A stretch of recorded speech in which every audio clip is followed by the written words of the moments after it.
What's up, everybody? This is Scott. Welcome back to another video. This is one of the videos I've been looking forward to doing the most because everybody keeps asking for it. This is the Google Pixel 5 versus the Google Pixel 4a 5G. Now, the 4a 5G is really probably more close to the 5 than it is its predecessor of the Pixel 4a. Mostly because it has a lot of the same features and a lot of the same guts and internals of the Pixel 5, and I'll talk about that in today's video. But also from the sheer fact that this device is the much larger version. So the 4a 5G is actually just much more of like a Pixel 5 XL, I suppose. So in today's video, I want to talk about, obviously the comparison like I normally do between the two cameras, show you exactly what you would be getting with the 4a 5G and the Pixel 5 in comparison, and maybe which one you should think about getting. I'm going to do like a full end-to-end comparison in another video, especially talking about the speakers and stuff. But in this particular video, I want to talk about some of the differences in the camera. Spoiler alert, it's pretty much nothing. So right here you see this is the front-facing camera, stabilization all done through the native app in the Pixel, or both Pixels I should say. So this is 1080p, 30 frames a second out of both. The stabilization is what it is. So you see it right here. I'm in not the greatest light, I suppose. The sun's fairly high up there. It's a little bit cold, but this is the stabilization that you could expect out of the 4a 5G and the Pixel 5. So another cool thing about this is I can actually go 1.4x zoom where I bring my big face in. So this is, again, something I can get closer. Let me zoom out because that's just too much of my face on both of these. Now let's flip to the rear-facing camera and walk through 4K 30 and 60 frames a second. Now this is 4K 30 frames a second, walking in this grass, walking towards that goal right there in front of me.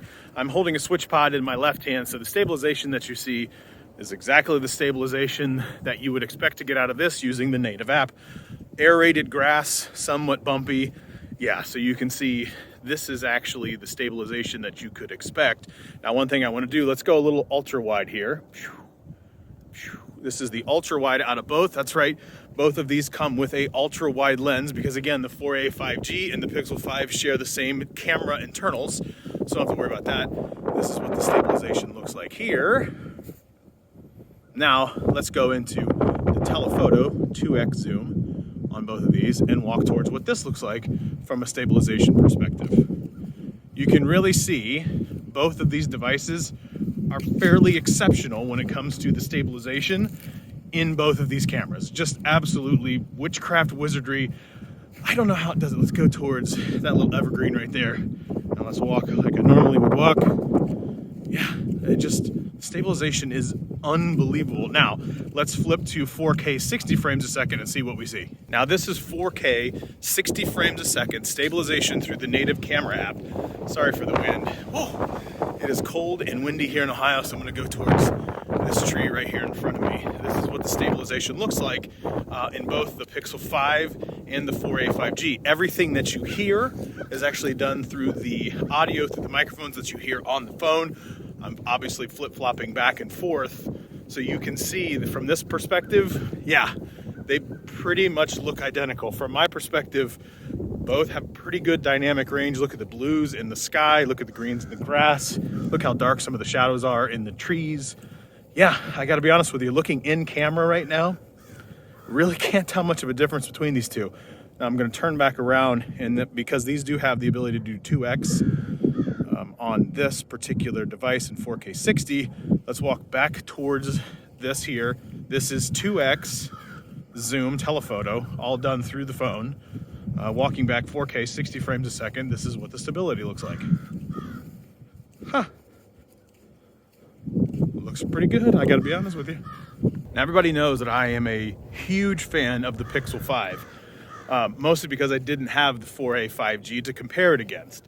So in this next section, what I want to do is go take a whole bunch of pictures between the two devices to try to keep it as even as possible. And then so you can see some of the differences and or no differences. Now, I'm telling you all of this before I've taken any shots. I'll probably pop in and talk about, hey, how these shots particularly look after I've taken them. But let's go take some photos so you can see the pretty much lack of no difference in the cameras between these two phones.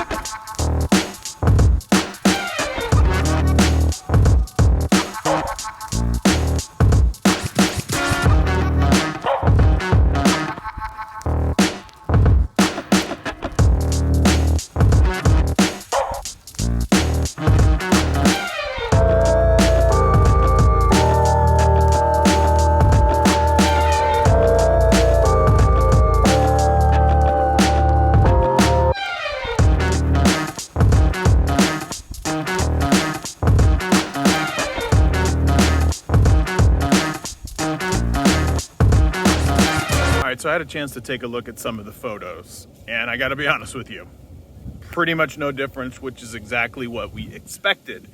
So that kind of leads us into the point of, well, why would somebody buy the Pixel 5 and not the 4a? Both have 5G, both have great cameras. One phone has headphone jack, no wireless charging. That's the 4a 5G.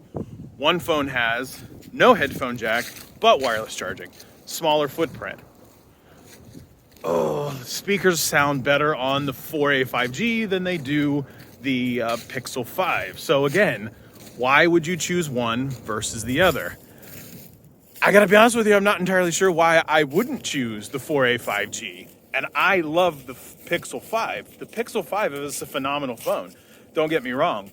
You're getting, I suppose, the all aluminum body and then the wireless charging and reverse wireless charging. I'm not sure that really justifies the cost difference between the 4a 5G and the Pixel 5. If I'm someone, I don't really care about wireless charging. I'm just not a wireless charging person. I just never have been. I've never been one to care about that.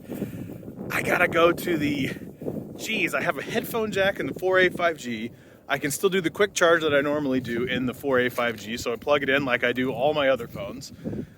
I really start to lend myself to the 4a 5G, but I will tell you this much. Since having the Pixel 5, I have gotten used to having a much smaller phone.